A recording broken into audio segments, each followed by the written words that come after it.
This episode, we are going to be in one of it is my favorite state that's not Oklahoma, Kansas. I've had an overwhelming amount of success in the state of Kansas. Going all the way back when I first started hunting Kansas in 2006, I've killed probably more than I can count.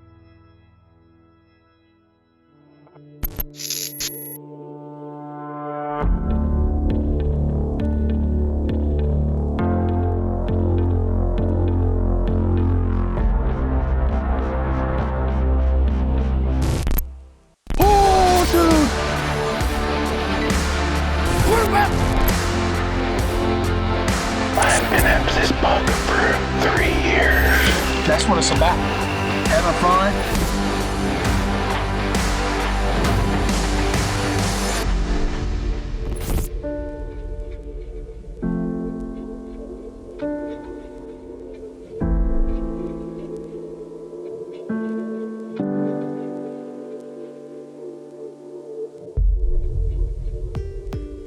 So Kansas, I'm from Oklahoma. Kansas is like, where I hunt in central part of the state. It's about 3 hours away from my house. So it affords me the ability to basically watch the weather and pick my times that I want to be in the state of Kansas. And I'm lucky enough to be in cahoots with Saltgrass Outfitters. My name is Clark Schmidt and I live in Sterling, Kansas. I've lived here all my life and I've farmed my entire life, but right now I'm mostly just a hunting guide.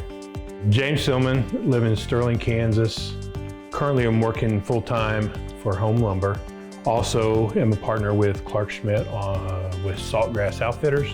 Saltgrass started in 2004 and I basically looked around one day and decided I had more stuff to hunt than I could ever hunt in my lifetime or cover in a year. So I tried to get the thing started and here we are. Currently we're running approximately 15,000 acres that is either owned or leased by us. We do a lot of archery, white-tailed deer, but we do some muzzleloader and rifle as well. The archery is our main focus. We would generally start that in late October and run through the third week of November. After bow hunting or after the rut, then we transition over to upland game bird hunting. They allow me in kind of their downtime of the year, in between hunters in September and October, to watch the weather and come up for a particular, 2 or 3 day window when the weather's right. BA's had tremendous success early season with us the last 5 years. I think he's killed 5 good mature bucks and only gone to the stand 9 or 10 times. The one thing I've always admired about Brandon is his ability to hunt.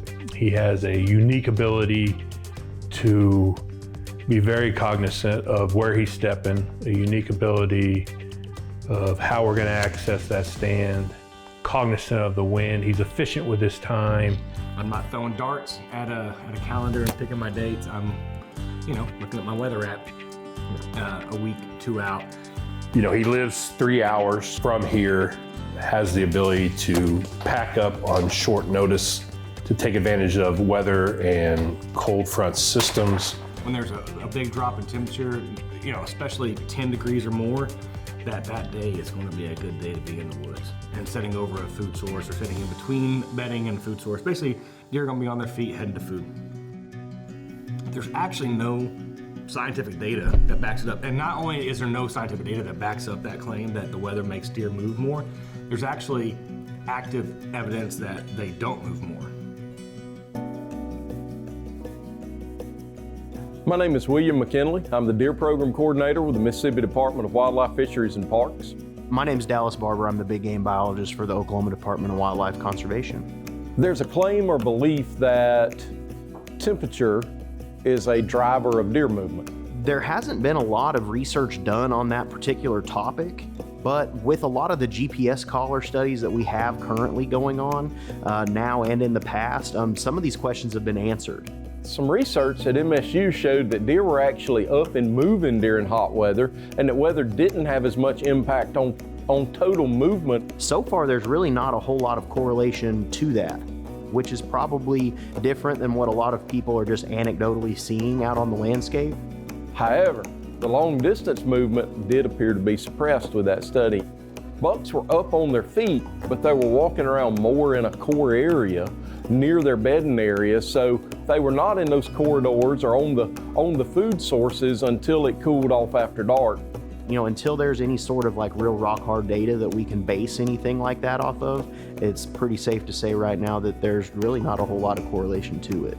I guess it all boils down to how do we define movement? Is it what we see from sitting in a stand? What a hunter sees, that's what we usually define as deer movement, but that deer may be up and walking. He just may not be walking long distances, and thus he doesn't get observed. I'll be honest with you, I can't lie with what I see. Whenever it gets cooler, especially 10 degrees or more, mature bucks are up on their feet more. Right. It's shocking that the data doesn't back that up, but I'm still gonna go with and watch the weather. I'm still gonna play the weather. Right. Because it's worked out well in the past. Yes. We could not be more grateful to these partners. To be consistently successful in the outdoors, you gotta have equipment that you rely on, and they definitely provide that. Again, thank you so much to these companies, and for more information, visit myworldoutdoors.com. So you went to Saltgrass Outfitters. Well, last year I was lucky enough to go, and man, I tell you, it's James and Clark have got the top-notch place I've ever been. Had some very good encounters. I missed the Big 8. You gotta be kidding me. Had a dead shot at him, 25. It was a great one, and then I had an encounter with a tall, narrow 8. That was a big 8-point. Yeah, it was a big 8-point. This hunt actually starts in the summer. Before the season, I went up to Kansas, hang out with James and Clark for a couple days. Well, we are almost to James and Clark, Saltgrass Outfitters. I'm gonna stop by here and say hi to the guys and put some cameras and Twisted Oaks out. We got some big boys floating around this year, so I'm excited. Overflowing with confidence. Let's go put out some Twisted Oaks. James and Clark do a great job in a lot of aspects, but in particular, they love those cameras, and they have a tight grip on really kind of what caliber of deer run around. And 2021 was a very, very good year on their farm. And most of them are farm, most of them are for crops. 100% bedding all the way around. But these plum thickets just look better. They'll get there. I'll show you. I mean, a straight east obviously is the wind, but a northeast is the best wind. I thought there. But there was one deer in particular. There was a deer you actually had a close encounter with the previous year, that big, tall, narrow 8-point, that just stood out of all the deer. And they had some slammers, like 70s, 80s plus deer, like 170s, 80s, 90s. This 8-point stood out amongst all of them. It's one of the biggest 8-points I've ever seen. We decide to focus our efforts on that particular farm. And on that particular farm, the previous year with you and I actually set up a ground line. We built a ground line on the ground that we never, I don't think you ever hunted it. I'm gonna clear this spot out for me, and then you'll be sitting right back there. It'll be incredible if we can get him there. Basically, it's on the edge of a real big half a section of like thicket. There's crop fields right behind us, and those deer are coming from that thicket, and then walking to those crop fields, and hopefully you're going to intercept them on the way. I think the state has earned its reputation as far as a place to come and have a chance of killing a really, really nice buck, mature buck. They do a good job of managing it. I feel like the state of Kansas has managed for mature whitetails in a very good way. 1 buck per hunter, and the rifle season is after the rut. Limiting the amount of out-of-state tags, less hunting pressure. This segment's brought to you by Ozcut Broadheads. Tough, field point accurate, and designed to be sharpened and reused. So I had been hunting at this point for like 3 weeks. It wasn't my first hunt of the year. You know, I was in Colorado. But I felt like when I got to Kansas, I had like, my head was in a fog. Well, you may wonder why I'm hauling the mail on a backcountry road. That's because it's 4:10. We get all the way to the property, about to get out, about to get to the gate. And I realize that it is muzzleloader season in Kansas. And we don't have our orange. And we are not lawbreakers. So now we're going back to the house to get our orange. This day's already been hectic. Well, we're just out here getting ready, about to walk in. It's actually a spot that we made a ground blind in last year. So we're gonna hunt that. Hopefully we can see good enough out of it. Got my release. Let's go.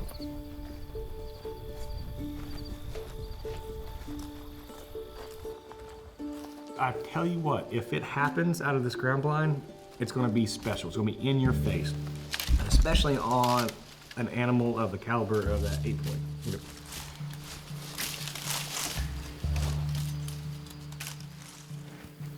Just getting settled in. As you can tell, we are setting up on the ground tonight.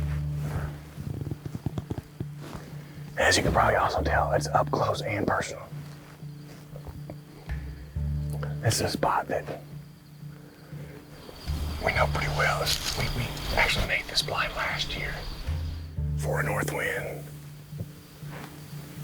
And then we ended up putting a ladder stand right above it. And John, JC, ended up having a real close encounter with a big tall 8 who's still around this year and actually missed one right out of his stand. So we're hoping they're on the same travel patterns they were on last year. And we can get something right here at 20 yards. It's gonna be quick. I mean, it's boom, boom, boom. But if it happens, it's gonna be right in our face. So I'm gonna get to looking. We've had a lot of stuff going on today. I'm gonna hopefully lay my eyes on a big boy soon. Wind's perfect.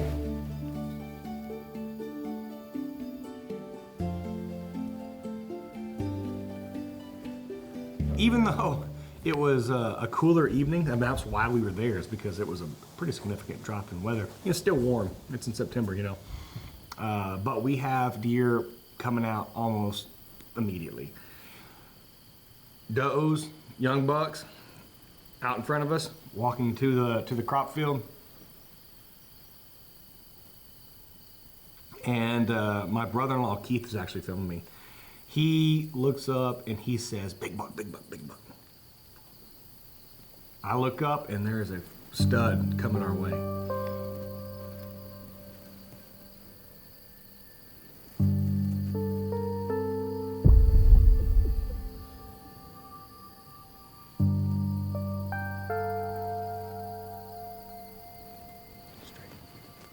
This is a really good deer, and it's a mature deer. I think it's a 4-year-old deer.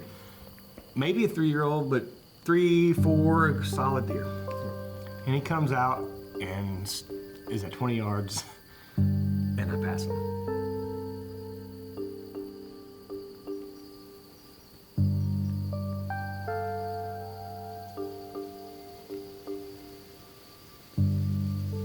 You know me, I shoot the first thing I can shoot. That is true. Like, it would have been super fine for me to shoot this deer. You know, like I wouldn't have got in trouble or nothing. And I passed him. So I felt confident that the weather was going to bring that 8-point on his feet and out in front of us. So I passed him.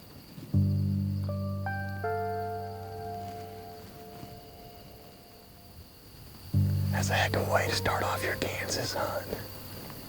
Really, really, really pretty buck. I think he's a 3-year-old. Right here, 20 yards. If that big 8 or anything else really does that, I like our chances. Doe coming over that hill.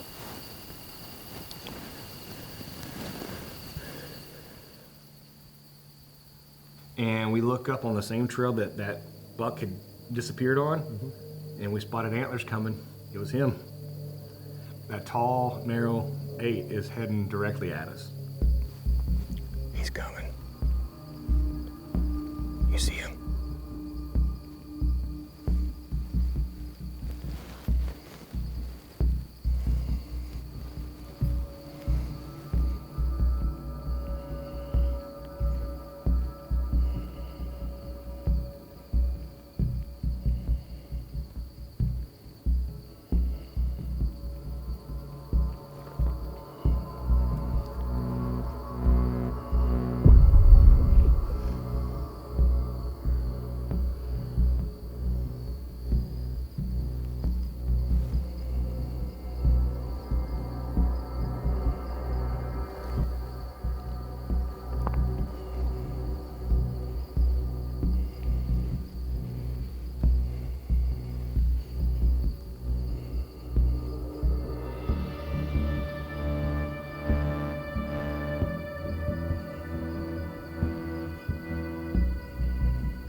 What do you think? I don't either. I think I smoked him. Dude, I felt good on the shot. Like, just freaking money. I felt money. When I pulled the trigger on this, like, the shot felt good. We went out there and looked for the arrow and looked for blood. I think I smoked him. This segment's brought to you by Hoyt Archery. Almost a century of innovation continues today. Get serious. Get Hoyt.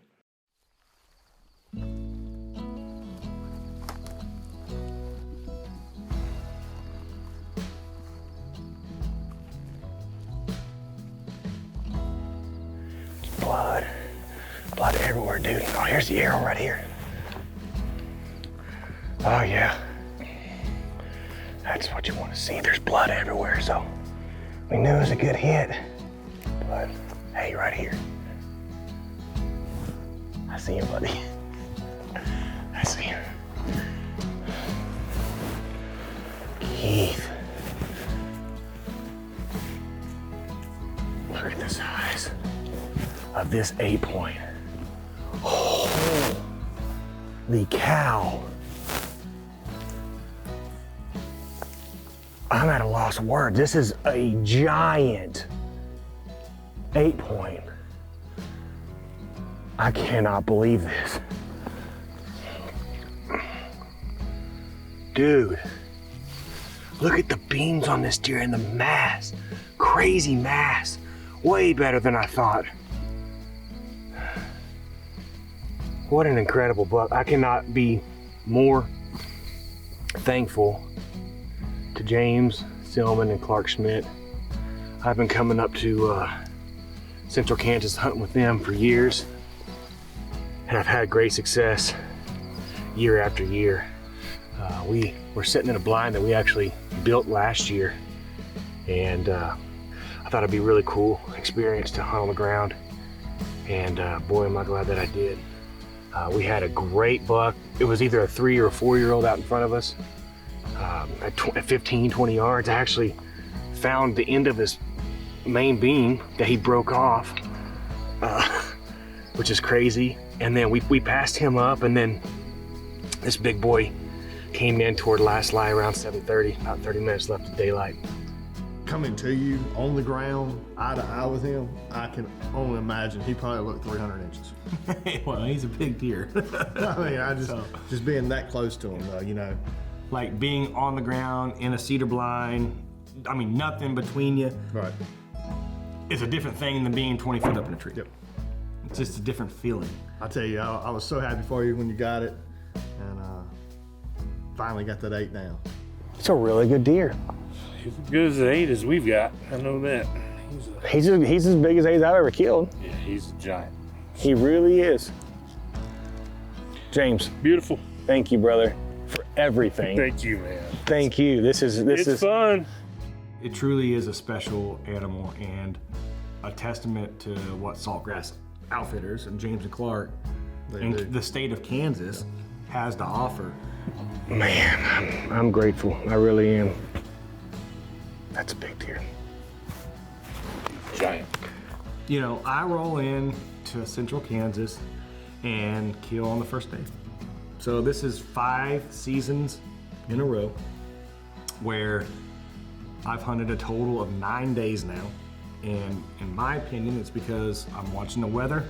I'm waiting for a drop in temperature, and in particular, a 10 degree or more drop. And that's what we got on this trip, and I kill the first day, and I've done it year after year, the last 5 seasons. And even I know there's no data to back this claim up, but it's what I see with my own eyes. And so I'm gonna keep following the weather, and hopefully good things will keep happening. Brandon, weatherman. BA the weatherman. Yeah, I like it.